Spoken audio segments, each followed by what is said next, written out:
Welcome to the Hockey Writers Prospect Corner, a show with our top prospects writing crew, bringing you the latest news, analysis, scouting reports, mocks, rankings, and much more. From the World Juniors to the NHL draft floor, from the farm to the NHL, our team covers everything that happens in the world of prospects. So sit back, grab a notebook, and get ready for Prospect Corner. Prospect Corner.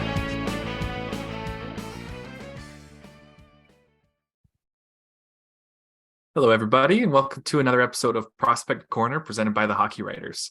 I'm your host, Logan Horn, and today I'm joined by my co-hosts and fellow prospect analysts, Peter Baracchini and Matthew Zator. Peter, how are you doing today? Doing great. We're recording on a Sunday. Obviously, I'm not used to Maple Leaf games on a Sunday, but here we are still talking about prospects and no matter what. And yeah, looking forward to this episode. Should be a fun one. Yeah, sleepy Sunday games. Those are fun. Oh, yeah. Those are the ones that you forget are happening, and then it's the middle of the second period, and you're like, oh, the game's on. You got to wake up. Yeah, time to go. Awesome. Well, Matt, it's good to see you as well. How are you doing today?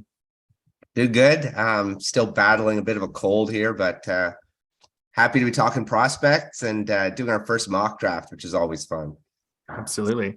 Yeah, today we're going to be doing our first, we're going to take our first crack at a mock draft for the 2023 NHL draft.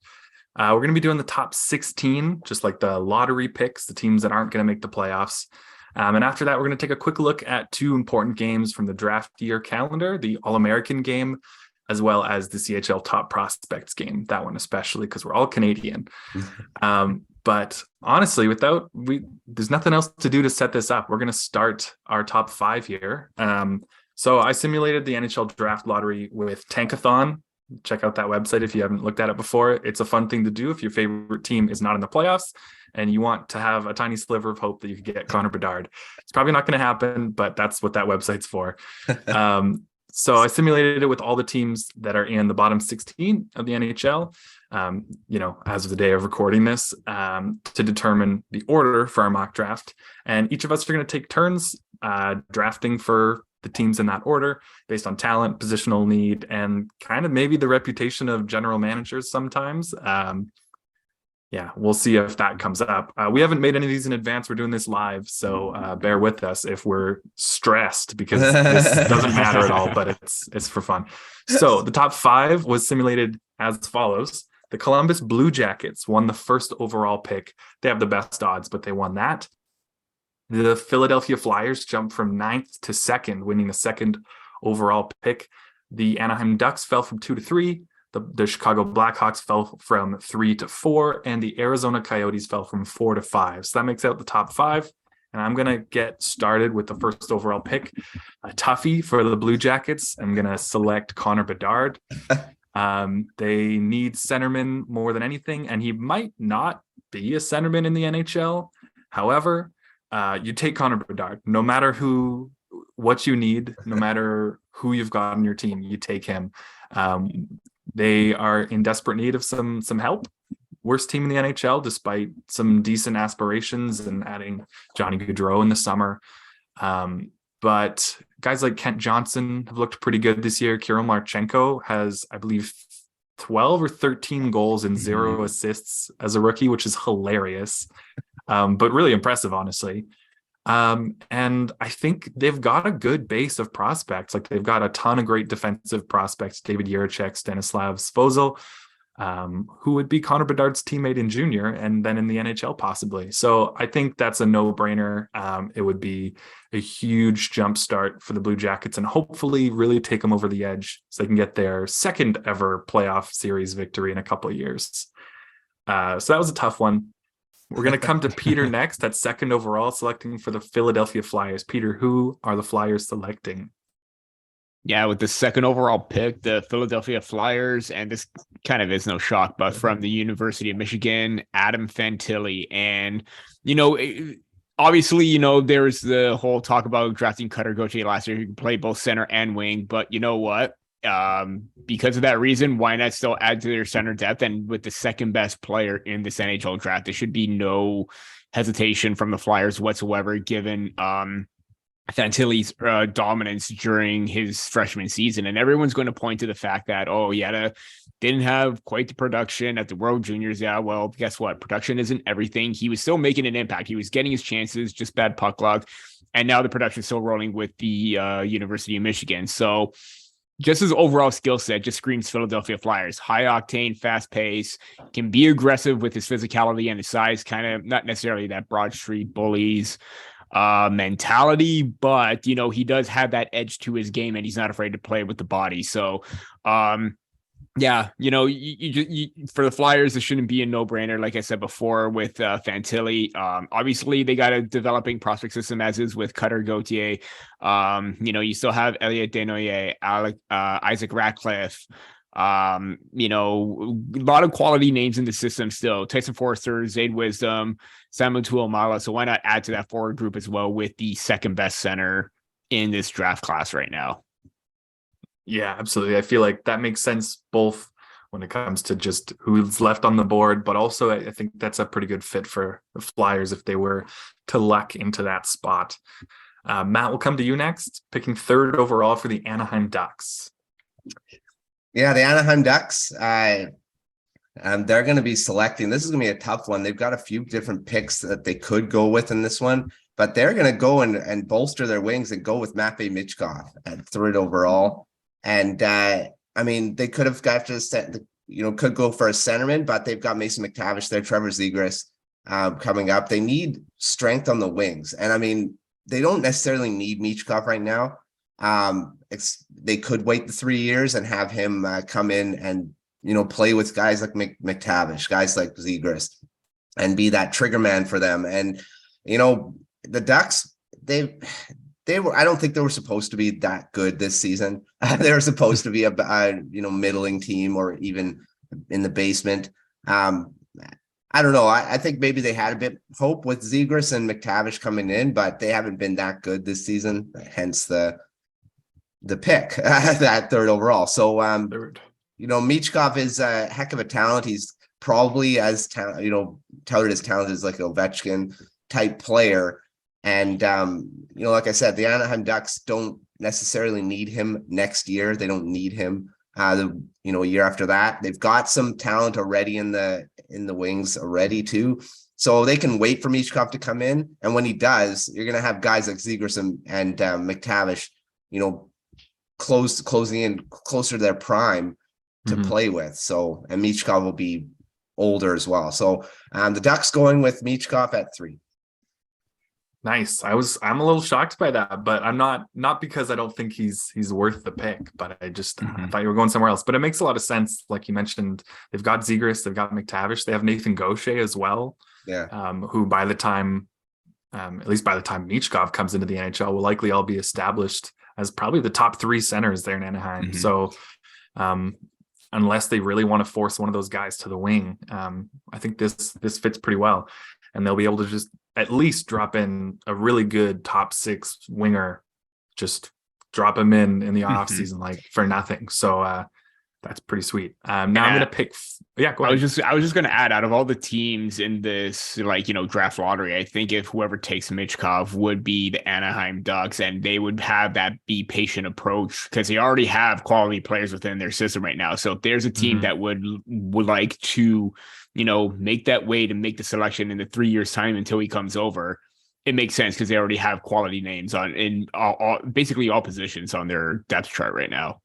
Yeah, for sure. They've got tons of help coming. So they'll still be able to grow and build through their prospect pool even before he shows up. So hopefully they'll be maybe contending in the playoffs and stuff a bit, and then they'll be able to drop possibly a top line guy to just give them that extra kick and get them over the hump a little. Could be a lot of fun to watch. Next, I'm going to go for the Chicago Blackhawks, 4th overall.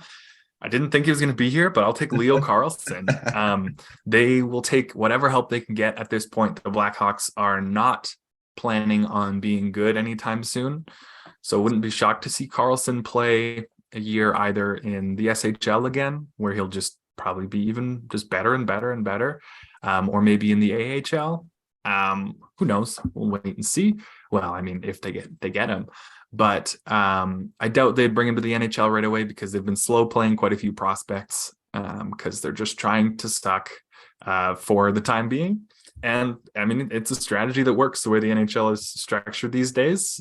You're rewarded for tanking, and they are doing it as clearly as anyone. So good on them. And they get Leo Carlsson, which is a huge center for them in the future. Peter, I'll come to you now. 5th overall, the Arizona Coyotes. Yeah, this one was a tough one because there are 2 players that I have in mind, but I'm trying to figure a best upside kind of scenario. But then again, both players have good upside, and they went with the center U.S. development team route last year. I'm going to go with the same thing and take Will Smith for the Arizona Coyotes. Just solidifying that depth 1-2 punch with Cooley and Smith. Obviously, they would probably like to have Bedard or Carlson or Fantilli, but you know what? Will Smith has just been an absolute offensive dynamo this season. He's got great edges, great speed and agility coming out of the corners, soft set of hands to make plays, but even an underrated shot too. So the way that he thinks and processes the game is already at a quick pace. He's basically that kind of like flashy type of player that you want in a center, but he's still responsible and he's still making and executing plays at the just basically responsibly at this point. So I think that I would think that he would still be around should Arizona be in this range. If they do take him, awesome, because I think he would be a great fit up the middle along with Logan Cooley. So that is my pick. Nice. I like that one a lot. There's starting to be a little bit of competition there for 5th. We might see the other player coming up here soon, but I like Smith a lot too. That's a good one. This is where things get interesting. Yes. Yeah, for sure. It feels pretty set, the top 4, maybe top 5. But then it just kind of breaks wide open. So just quickly before we move on, anyone surprised by anyone that's shown up so far in the orders? I mean, I guess it all makes sense, as we mentioned. I was surprised to see the Ducks taking Michkov there, but they've got the centers unless they wanted to move. I feel like if they moved any of those centermen that they have, they might move Zegras to the wing because I think he's a little less of a natural centerman, but he's been doing well. He's shown pretty well for himself on a weak team. Any surprises? Are you guys all that seems pretty in line? Yeah, very much in line. Again, a bit of a shock, not necessarily one, but it's understandable given what they have. Sure. Yeah. Okay. Well, in that case, we'll move on. We'll finish the top 10 here. So the San Jose Sharks have the 6th pick at 7. It's the Vancouver Canucks. 8 is the Montreal Canadiens. The Ottawa Senators are picking at 9, and then the St. Louis Blues are 10th. So Matt, we'll come back to you again here with the San Jose Sharks pick at 6 overall. Yeah, and like Peter said, it kind of gets to be a bit interesting to see where guys go. San Jose Sharks, new GM. Last season, they came in just before the draft, I believe, Mike Greer. So, this is his first draft. So the San Jose Sharks are going to go with, from the Moose Jaw Warriors, Braden Yeager, centerman. They need help on defense, but the first defenseman off the board is pretty high to go up at this point. You want to go for a forward, and there's so many right now. Yeager he would be a fit on the Sharks. He's one of those two-way type guys. Can be a high-end top 6, could be top line player as well. And the Sharks, another team they don't have a really deep prospect pool, but they've got some intriguing players coming up. Eklund was their most recent one. Philip Bistad was a pick last season, centerman as well. So bolstering their center depth with Yeager here. And he's had a heck of a season with Moose Jaw. So sounds like Sharks going with Braden Yeager. Nice. That's a good one. I feel like Yeager is a player that has slid a little in a lot of draft rankings because not really because of his own play, but because other people have been exploding around him. But he does kind of feel like like he has the position and the size in the game that will keep him pretty high, even if the consensus is starting to lower a little. I feel like someone will be pretty excited about him. wouldn't be surprised to see him go somewhere like that. Another time where there's a player I didn't think would be around when I'm picking again. So at 7, I've got the Vancouver Canucks, and I'm going to take Zach Benson, Winnipeg Ice. He's from Langley, BC, Greater Vancouver area. So There you go. bring him home. You don't get Bedard, but you get Benson, which is honestly not bad.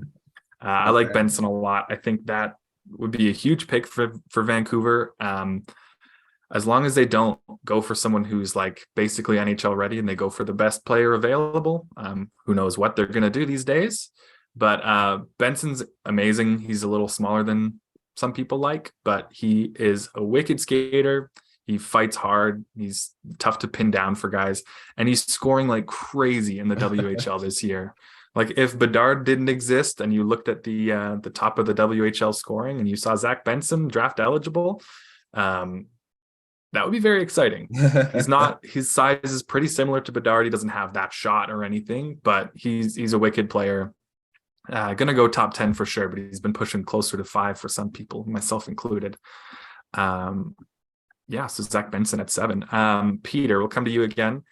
The first of 2 picks in this mock draft for the Montreal Canadiens at 8th overall. This is the one with their own draft pick. Who are the Canadiens taking there? From the Owen Sound attack, Colby Barlow, 8th overall. And this may seem like a bit of a shocker, but you know what? If I'm still very hesitant on Juraj Slafkovsky's upside, especially as a left winger for them. Still trying to find his way in this league. A lot of time for him. But you know what? You already know what Colby Barlow is going to be.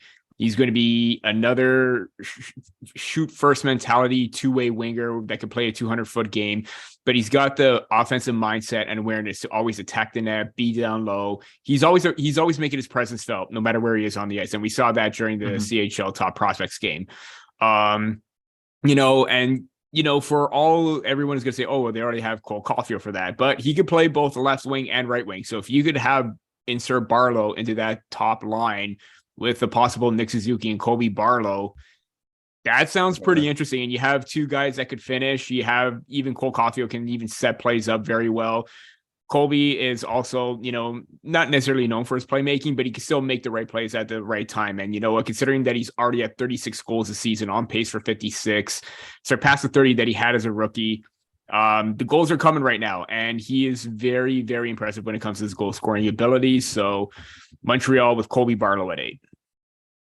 Nice. I like that one a lot. I feel like Barlow is one of the more NHL ready prospects in this draft. I don't see a reason to put him back in the OHL unless he doesn't fit on your NHL team next year. But I feel like he fits for the Canadiens with kind of they always have injuries. That's really unfortunate, and they're still kind of building. So I wouldn't be surprised if he made it onto the team. But if he goes back to the OHL, maybe he'll score 65 to 70 goals next year. See, that would be fun too. Yeah, just might not be the most productive thing. He's also got the size too, 6'1", 194. He's already built like an NHLer, so he's got a lot of things going for him right now. Yeah, I've heard some people saying that they're a little nervous about Barlow because they think that he's like physically matured early, and that's why he's doing well in the OHL. However, he's not like 6'4", 200 pounds. Like he's not like this massive guy who only relies on his size advantage. He's a good skater and he's got a great shot. So I wouldn't be too worried about him. I like him a lot as well. Okay, so now we're at 9th overall. Matt selecting for the Ottawa Senators. I always seem to be selecting with the Ottawa Senators. This time going for a guy more for like GM type reputation, and going for Ryan Leonard from the USNTDP. That's a good one. Ottawa Senators go for a lot of these types. They love this system. A lot of guys on their team have come from this one. Brady Tkachuk, Tyler Boucher, who went really high for where he was supposed to go, from the US National Development Team. So they really love this system.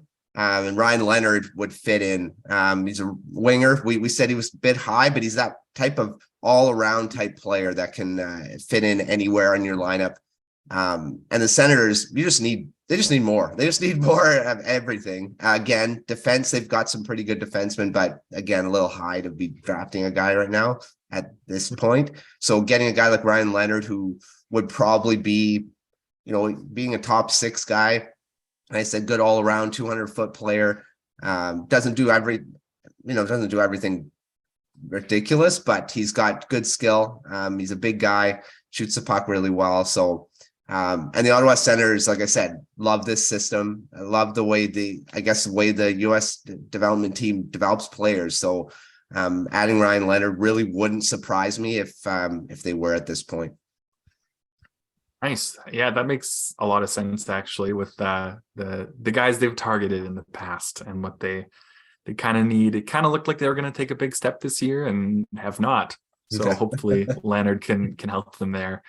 I'm going to finish off the top 10 here, picking for the St. Louis Blues, another team that has disappointed quite a bit compared to their expectations for themselves. And I'm going into this with the assumption that Ryan O'Reilly is not going to be a part of the St. Louis Blues in the future. So I have them selecting Oliver Moore from US NTDP. One of the more complete center prospects in my eyes. I'll talk about him a little more when I talk about the All-American game, but I'm a really big fan of his, and I'm seeing more and more top 10 conversation, and centers just have more value these days. Well, most days. So I'm going to go with Oliver Moore there. I think that would be a good pick there for the Blues. So let's just quickly take a look at this top 10. So are there any players that you're surprised haven't gone yet? Matt, what do you think? Is there anyone you're surprised to see not in the top 10?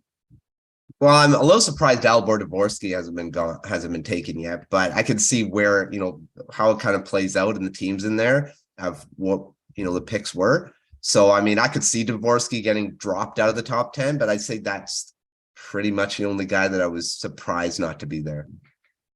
Do you think Dvorsky could fall out of the top 10 on draft day? Like I say, it could definitely, because the thing is, there's like we said, after the top 4, it kind of is a shot, there's a lot of skill, and it depends on the team that's picking, I think, of how this will go. Yeah, it's true. Like the top tier in the draft is maybe 4 or 5 players, depending on how you look at it. And then the next tier is from like 6 to 12, 13, 14. Like there's a ton of talent, and it's kind of all over. Peter, what do you think? Is there any surprises? Anyone that you are surprised didn't make it in the top 10? Yeah, Dvorsky's definitely one of them. I think maybe Edward Shala as well. I think, But then again, he's more of that late end of the first or of the top 10. So he could go anywhere between that 7 to 12, 13 range. But at the same time, I think Dvorsky is more the standout there, considering, again, high value centerman, has a good shot, great playmaking abilities. So I think maybe at some point you may have to consider a little bit more when thinking about trying to put him into that top 10 as well. Yeah, for sure. Okay. Well, yeah, that's definitely possible. The only other player that I can think of that I'm a little surprised, not that surprised, is Andrew Crystal. And that's just because Peter, I thought you might take him at like 2nd overall or something. Yeah. Unfortunately not. I think you're gaming it a little bit. I think you're like, he'll be around at this pick maybe, and hoping that we let him slide to you, which might happen. Who knows? But yeah, that's the main surprise for me. Okay. So one other thing, there's no defenseman in the top 10.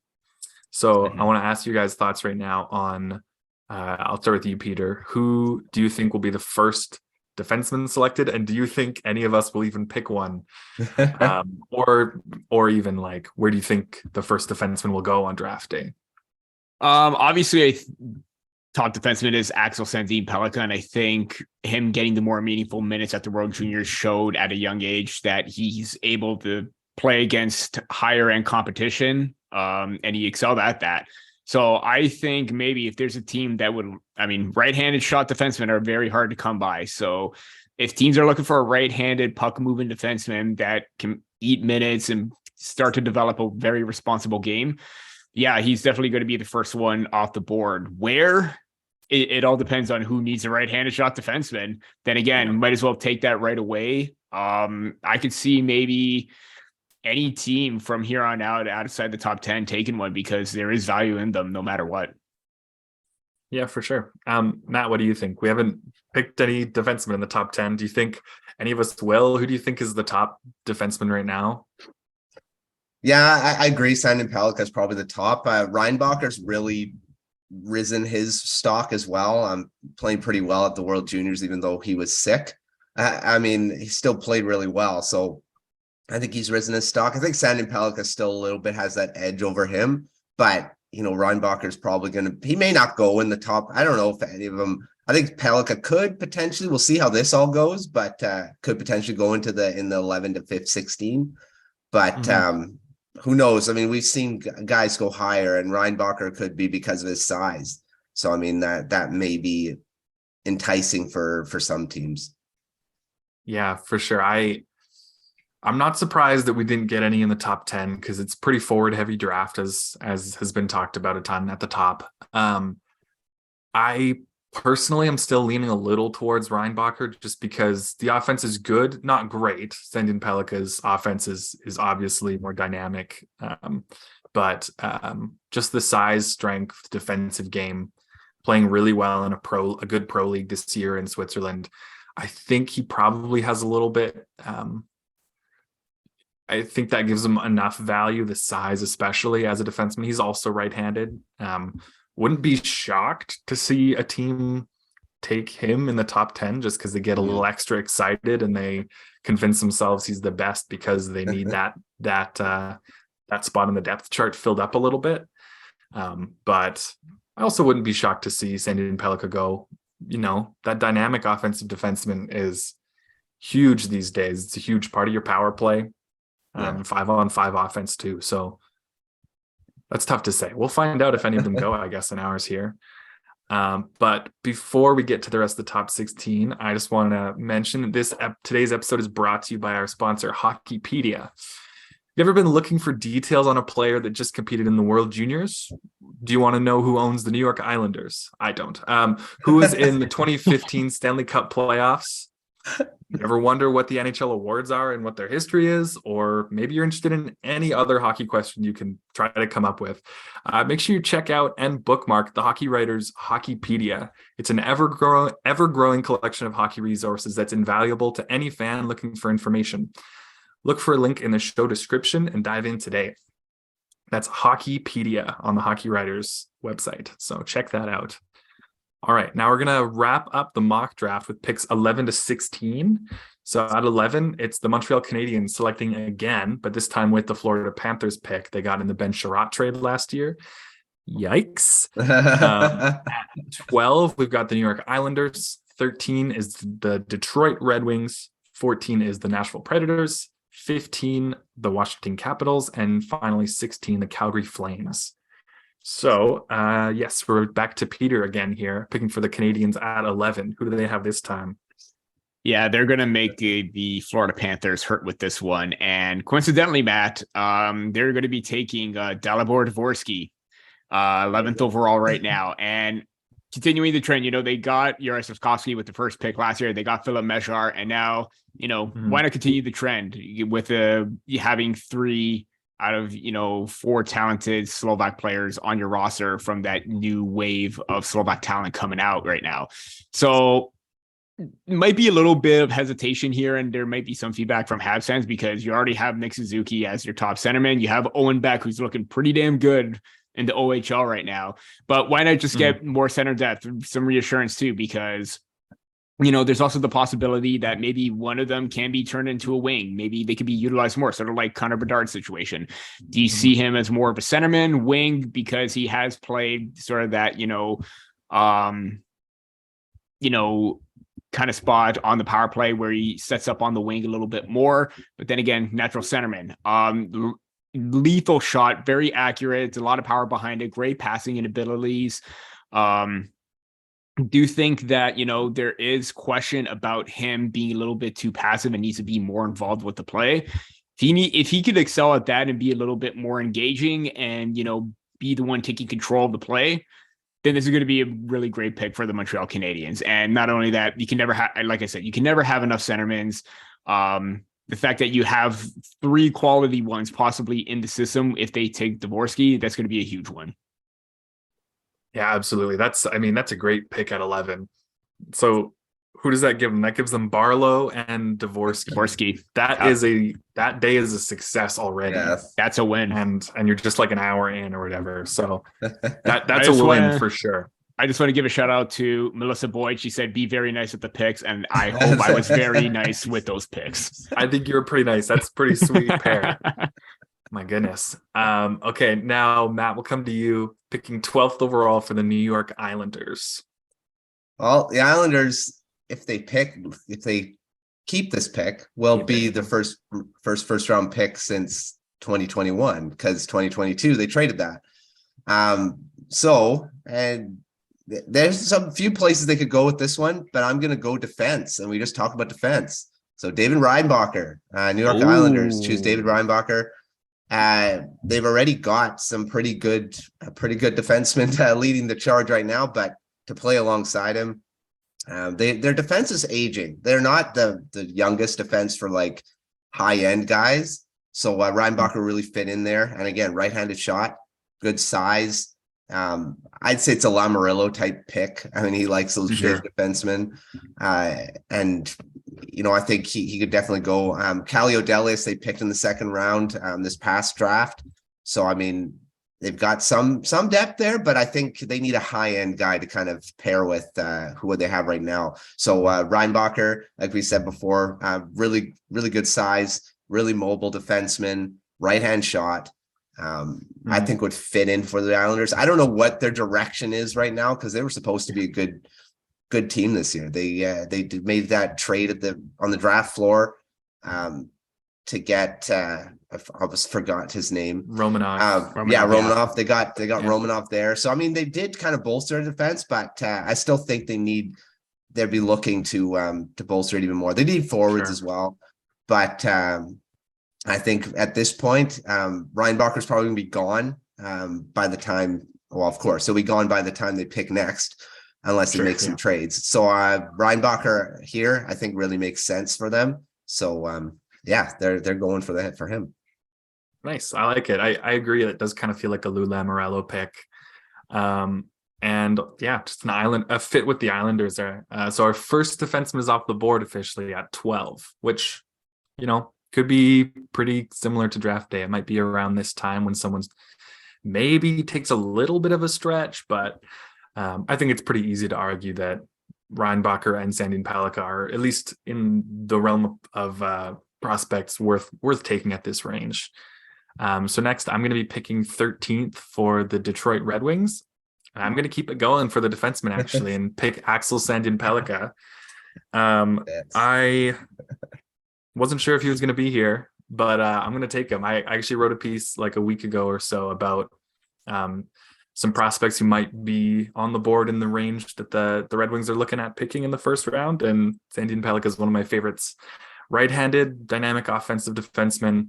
If you look at their depth chart and their prospect pool, they've got like 8 left-handed defensemen that look like they could be in the NHL someday, at least a little bit. And then they've got like 1 right-handed defenseman, I guess 2. They've got Philip Hronek and Moritz Seider, and that's about it. So I can imagine Sandin Pellikka just lining up with one of their bevy of great two-way left-handed guys like Albert Johansson, who's in the AHL right now, Simon Edvinsson, William Wallander. They've got plenty of guys they could pair with him that kind of can ground his game a little bit, but also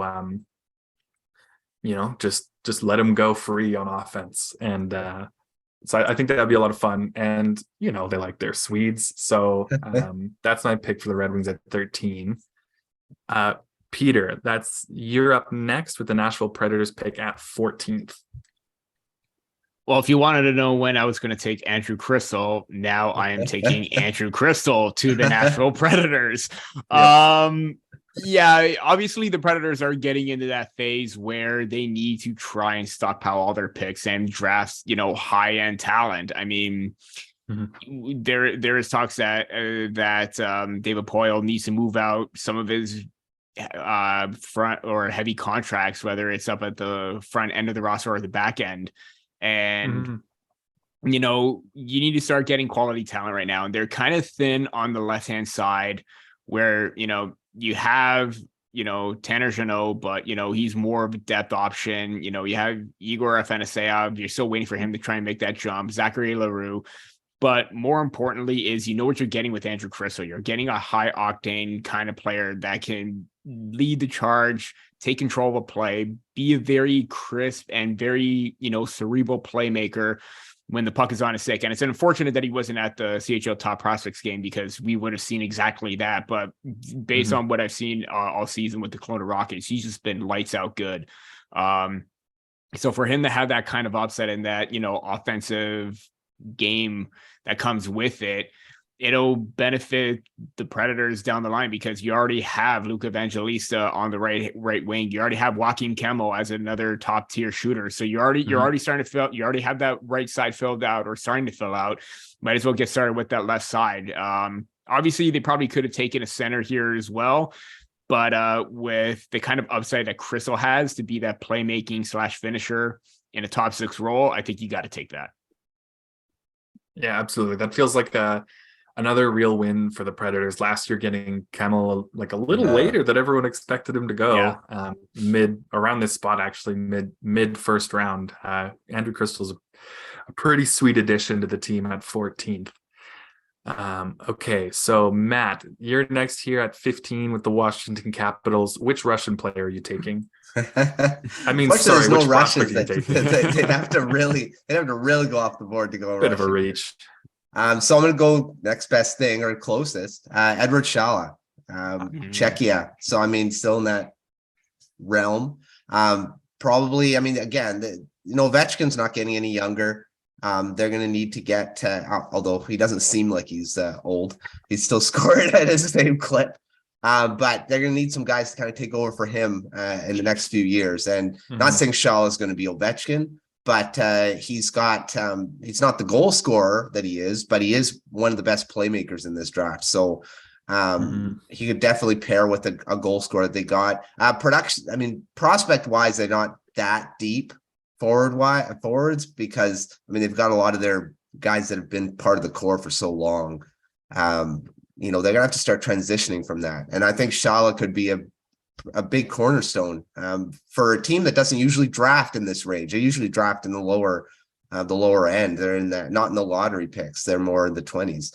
So any guy like Shala who's not just that good playmaker, he's got great hockey IQ. He's one of those guys that are, he's very smart, very creative. We saw him a bit for Czechia. I mean, he wasn't really noticeable, but he did have his moments. So I'm going to go, I think Washington could definitely, have a good spot here to pick Shala. If there was a Russian around here, they probably would pick him, but I think Shala is a pretty good consolation prize for Michkov, who wouldn't have been here anyway.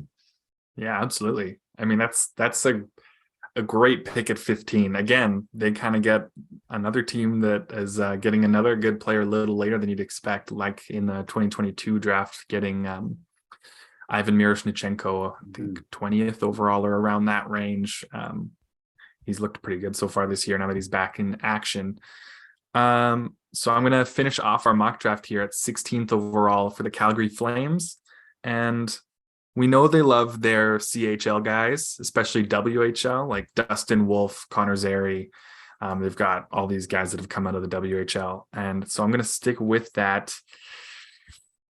Yeah, I'm going to go with Nate Danielson, who is a centerman. He's 6'1". He's got a right-handed shot, which is big for centermen these days. Not a ton of those. Let me just see. And he is already the captain of his WHL team at 18, I believe. Brandon Wheat Kings, he's the captain already. He's their top centerman. He's scoring a ton, and he's a great two-way guy, driving play down the middle. Very direct game. I think he is one of the few young guys that would be on Daryl Sutter's good side if he's still around by the time Danielson makes it there. I think he fits with what they're going for. They kind of need that center depth a little more, with some of their centermen in their late 20s starting to age out a little bit. I think Danielson would be a good addition there, but Riley Height was my next pick. It was a tough choice, but I'm going with Danielson. I think the Flames would be a little higher on him. Okay, so let's just look at that 16 real quick. Are there any surprises? Anyone that you're kind of shocked didn't make into the top 16? There's a lot of good players, so it's easy to have players you like that slipped out. For me, it's Riley Heidt, Yeah. Prince George Cougars. I'm a big fan of his, so it was tough to leave him out, but I had to. Other than that, though, the top 16 that we picked today is identical to my top 16, just in different orders. It's the exact same names. So I'm on board with how everything shook out. Just, some picks here and there that threw it off a bit. But Matt, what do you think? Anyone you're surprised didn't make the cut? Yeah, Riley Heidt was probably my one, and then Matthew Wood. I love him. I could see him going maybe in there, but again, this draft is just so deep. Wood could be, the 2022 draft, he'd probably be a top 15 pick. But the way it's going, I think he could go into the 20s. But yeah, I could definitely see him going in the top 16 as well. So Height and Wood would be my two that are kind of surprising that they weren't here, but not totally shocked that they're not. Yeah, for sure. Peter, do you have anyone you're a little surprised didn't make our top 16? No, I agree with Matt. Moore and Matthew Wood. I can understand Riley Heidt a little bit more. Matthew Wood, there's still, him. So although he is playing fairly well as a freshman, I think he still needs to find that consistency to his game. That's just the main thing. But I do agree that both of them are worthy considerations to being in that top 16. Yeah, they've definitely got a shot. As we've said a bunch of times, the book is not closed here. There's a ton of movement that's happened already, and a ton of time for that to change. So that is our top 16. Let us know in the comments what you think. Any picks you would have made differently? Are you surprised to see Michikov go third? I know it's been easy for people to kind of just say that he's going to be fourth or maybe even fifth overall. But you look at him play in the KHL, and he's having a pretty good year on a really bad team. So I can tell that NHL GMs and scouts are still a big fan. All right. So now we're going to take the look that we mentioned at the All-American Game and the CHL Top Prospects Game, which each took place in the last couple of weeks. The All-American Game has had a bunch of different versions and structures, and none of them have really worked that well. And this year was no different. It's mostly NTDP players. And I'll quickly speak to that game. The biggest standout to me, you saw the NTDP top line, the Will Smith, Gabe Perreault, Ryan Leonard line stick together on one team, and they were dominant, as you should expect them to be. But the top line for the other side, with Oliver Moore as the center and Danny Nelson on one of the wings, and I can't remember who played on his other wing, was quite impressive, especially Moore. I'm a huge fan. What did I take him? I took him 10th overall. I'm a big Moore guy. Where did I write that down? Yeah, he's a great all-around center. He's strong through checks. He just powers through. Nobody at that age group could stop him. Great defensive game, really hard shot. And I genuinely think he has a chance to go in the top 10 of the draft. And he's my second. In my eyes, he's the second best NTDP player behind Smith. And the gap isn't that big in my eyes either. But I know I'm kind of alone there sometimes. But anyway, Peter, we'll start with you. Do you have any observations from the CHL Top Prospects Game? I know you were watching that one. Any players that stood out to you, good or bad? What do you think? Yeah, I'm going to start off with the good first. Tanner Molendyk from the Saskatoon Blades. I really liked him, and the game was not even 4 or 5 minutes old, and he was in the game for 3 shifts, and every single shift he was already making an impact. He made a good rush on his first one, great pinch on the second, and even was a part of the setup for Kobe Barlow's first goal. In that first period. And that was all done in his first 3 shifts. And I like his composure. I like the way that, even within his own zone, we saw the offensive flair, but even when I was watching him play within his own zone, he doesn't overcommit. He's very, aware of his surroundings, and he's very reactive to how the situation is going to unfold. So I really like his IQ. I really like his 2-8 play. I think it's just going to get better from here on out. And if you're looking for someone that could possibly be a late first He was a late first in my top 32, dropped to my top 64, but there's a good chance that he may rise up again because I really like his overall play. Yeah, absolutely. That's a great call out there. He had an insane game. I think he did a lot of good for himself in the draft. Matt, what do you think? Any standouts from the CHL Top Prospects game? Players that you, for good or bad, that stood out to you? Bedard didn't get any points, so he's got to drop way off. He's got to go down. Get out of the draft. Seventh overall? Is that where the Canucks are picking? Yeah, he's got to go down that far at least. Yeah, it was insane that he didn't get any points in that game, but he was all over it. It was still all over the place. Oh yeah. I wasn't able to get to watch the whole game, so I'm gonna shout out Adam Kierszenblatt, who covered the game for the Hockey Writers. Had a great article on the standouts in the game, so definitely check that out. So I'll highlight a couple of guys that he did. Riley Heidt was all over in the game, like he said in his article. 5 shots on goal, Team Reds player of the game. We talked about Heidt not being in the top 16. That performance in that game may have boosted his stock a bit for scouts. So he was one. And Colby Barlow, captain, we talked about him already, captain of Team White, one of the better players in the game as well. As I say, Connor Bedard didn't have a bad game. He just wasn't able to get any points. So, and Luca Pinelli as well was dangerous all game, as Adam says in his article too. So if you want a lot about the 6 standouts from that game, take a look at Adam's article over the Hockey Writers, because he does a great job going through that. But yeah, that Top Prospects game, they always are good for scouts to see how they can, these tie-in guys can play against each other. And we'll see how many kind of got a boost. I think all of them were pretty high on scouts lists already, but some of them may have gotten a bit of a boost in that regard by performing in this game. For sure. It feels like there are several guys that, like, it's hard to move in the top 20 or so. You have to do a lot to bump yourselves over the other guys there. But if you're maybe in the second round range, there's a little more movement available. And it feels like there's a handful of guys that really establish themselves as maybe second round talents, early second. Like Luca Pinelli, like you mentioned, Matt, had an insane game. He had some shifts that it just felt like he was everywhere. And like there's one shift where he must have had at least 3 shots on net in a single shift. And he was just buzzing all game. Yeah, he was incredible. Riley Heidt also almost scored a Michigan goal or a lacrosse goal.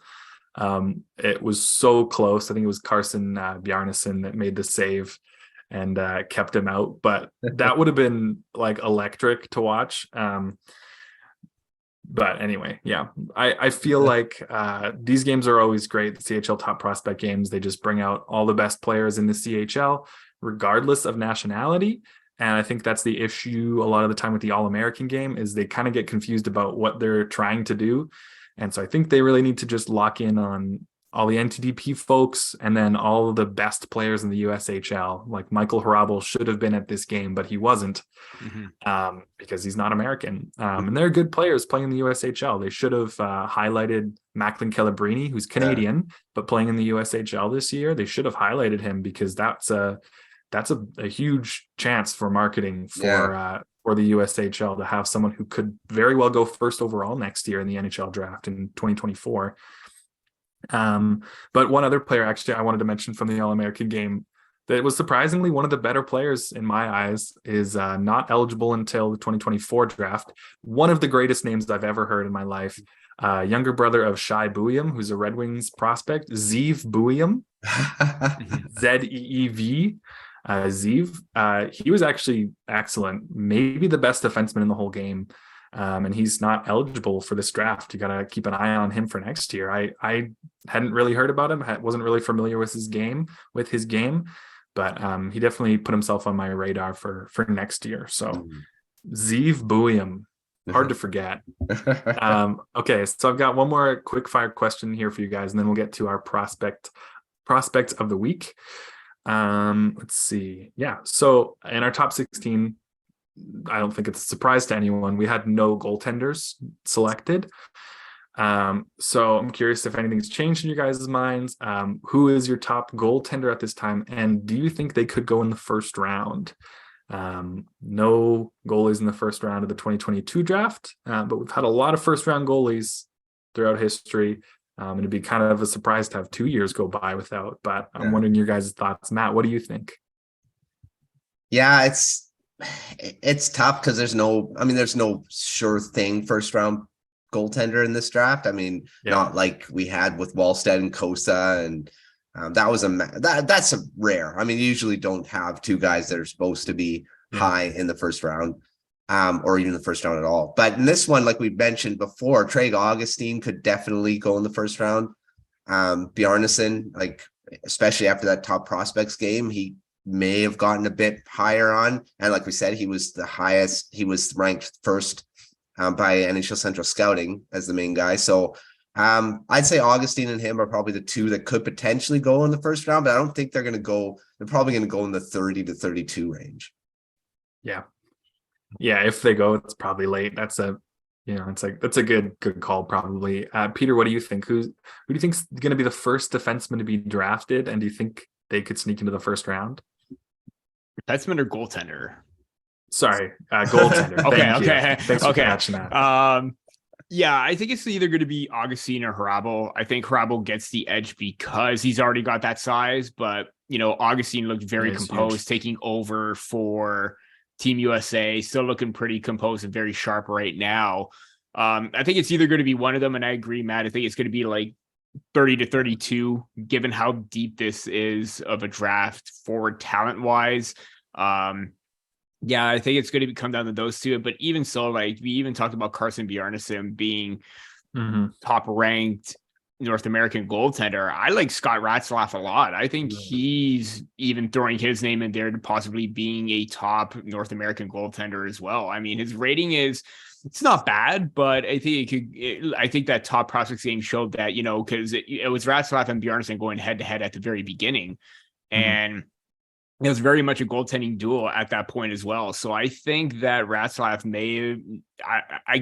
I'm not saying like I prefer Ratzlaff or Bjarnason or I like him more, but I think he has a chance to go ahead of Bjarnason as a result of the game, as a result of his play with the Thunderbirds. He just doesn't look out of place. He looks very calm and composed, just like the other goaltenders in this draft. Yeah, I mean, it's going to be a tough. There's no way right now to predict the top goalie. It's all over the place. Like all those guys that you guys mentioned, Ratzlaff, Hrabal, Augustine, Bjarnason, but then also like maybe there's a general manager out there who fell in love with someone like Thomas Suchanek or Adam Gajan at the World Juniors. Thomas Milic. Thomas Milic, like some of the best goaltenders at that tournament. Maybe they'll think that they're worthy of a pick that early. Personally, my favorite is still Augustine, but my guess would be that Bjarnason is the first goalie off the board, probably at like you said, Matt, like 28, 29, 30, like in that range. It's going to be pretty late, but one of those teams that feels pretty solid about their future at maybe a team with multiple first rounders that is feeling comfortable about their forwards and defense prospects and just wanting to shore up the net a little bit. But who knows? It's going to be a bit of a crapshoot come draft day, even most likely, unless someone really stands out. Okay, so now we're going to move on to our last segment. We love to wrap up the show this way every week. We're going to go over our prospects of the week. And I'm going to go first and take Owen Beck, the Peterborough Pete's player now, but actually now he's a Montreal Canadian, drafted last year in the second round and immediately looked like a steal as soon as he started playing after that. Just blew up. He narrowly missed out on Team Canada at the World Juniors, but then after an injury, he made the team and had some pretty important plays in the last couple games for Canada as they won gold. And then he was immediately traded in the OHL. And his team had him for a few days before he got called up to the NHL to play for the Canadiens on Friday night. Who knows if he'll play more games. We're just about to the All-Star break, and he was filling in for injuries, and they might have a few guys back before they play again. But that's impressive for an 18-year-old to get the call up from the OHL to like he was drafted like 6 months ago and he's already played an NHL game. I think he's going to be a really solid centerman. He had a little bit of the jitters. It's his first game. He's really young. So I think that's understandable, but a solid showing for him in his first NHL game. Wouldn't be shocked to see him full time next year. Matt, who is your prospect of the week this week? He's been prospect of the week many times already, but he deserves another one. Logan Stankoven. Nice. I am still friend bitter. of the show. I'm still bitter that the Canucks didn't draft this guy. He had another this past week. He had 3 points, so 4 points. Had 5 points last Saturday, so a hat trick and 5 points. He's on a pace, like he's on pace to shatter the career numbers he had last season. He had 104 points last season, on pace for 121, 47 goals, a lot more assists, 74 assists. So I mean, and I didn't say plus 60 if you want to go by projection of all that. So I mean, he's been just killing it. Captain of the Kamloops Blazers, a team that is hosting the Memorial Cup this year as well. So he's going to be a front and center right there in Kamloops. And what's great, he's from Kamloops as well. So, I mean, he's playing for his hometown team, just killing it out there. And like I say, the last, 10 games? Last 10 games, he's got 2 5-point games, multiple point games in all but 3. I mean, if you want to say prospect of the week, not just because we want to highlight him, but prospect of the week for performance, he should be in there as well. Also got a shorthanded goal in there. What more can you say about Stankoven? I mean, we've seen him in the World Juniors for Team Canada. He's been a performer everywhere he's gone. Undersized, we say 5'8", but he plays like he's 6'4". I mean, the way he plays the game, he's not afraid to go into the corner. He's not afraid to go to the net. Just a shot. I wrote an article. This would probably never happen. Dallas Stars are probably never going to give this guy up now. But in a Horvat trade, Canucks want Stankoven if I was the GM. But yeah, Stankoven, prospect of the week, probably be a pretty big player for the Dallas Stars. So we already have Wyatt Johnston doing pretty well up there. Maverick Bourque in the system doing pretty well for Texas. Stankoven's just going to join them the next couple of years. And man, watch out for the Dallas Stars. They got Jason Robertson already ripping it up. They're going to have these guys added very soon. And look out, Stankoven's coming for the NHL, and he's going to be pretty good in it too. Yeah, absolutely. It's a pretty top heavy forward group right now. It's just an insanely good first line. Good play from the second line this year, better than expected, but the depth they've got coming is real, and they're good without that depth. So as you said, watch out. Not the first time we've brought Stankoven in as prospect of the week, and I'm sure it won't be the last either. Peter, who is your prospect of the week? Yeah, I'm kind of shocked that kind of like Logan Stankoven, shocked that he fell down to 61st overall to the Seattle Kraken, and that's David Goyette. There's a lot of talk about his, tendencies and ability to give the way that he gives the puck up and work ethic and everything like that at times. But the one thing that he's known for is putting up points, and he's already at 61 points, 40 in 42 games, closing in on the 73 that he had last season, on pace for 97. It's just fantastic the way that he's still able to, produce it the way he is. And even he's already at the 30 goal mark as well. 9 points in his last 5, 10 and 10. There's only, I think, about 9 games this season where he didn't record a point. So the offensive consistency is there with David Goyette. And even when he goes on a little cold streak, he bounces back in a big way. So, considering he's got the hands, he's got an insane release right now with his added shot. I think there's a reason why I'm picking him as my prospect of the week, because he always continues to produce at an insane rate, and there's just no stopping him. There's no slowing him down. And even though that the Sudbury Wolves are, kind of like, as a team, they have their moments, David Goyette is still a very bright spot on that team right now, given his production. Yeah, that's a great one. The Kraken have they've got Matty Beniers and Shane Wright, but they've got a ton of really solid prospects they've landed in the second and third rounds the last couple of years. They've got a few extra picks in those rounds, and they've been adding quite a bit of value there, I'd say. Yeah. Just a couple of things I wanted to mention real quick. We barely mentioned Bedard, which, we don't need to talk about him. Shocker. But I want to mention he's played 41 hockey games this year, including the WHL, World Juniors, and then this Top Prospects game. And he didn't score in this Top Prospects game. That is only the third time he hasn't scored a point all year. This game, the gold medal game at the World Juniors against Czechia, and then his very first game of the season in the WHL. Every single other hockey game he's played, he has points. And a lot of them. And then also I wanted to mention Luke Hughes, New Jersey Devils prospect playing for the University of Michigan. Friday night, he had 4 goals. He had four goals on the season coming into that game. So he doubled his total for the year.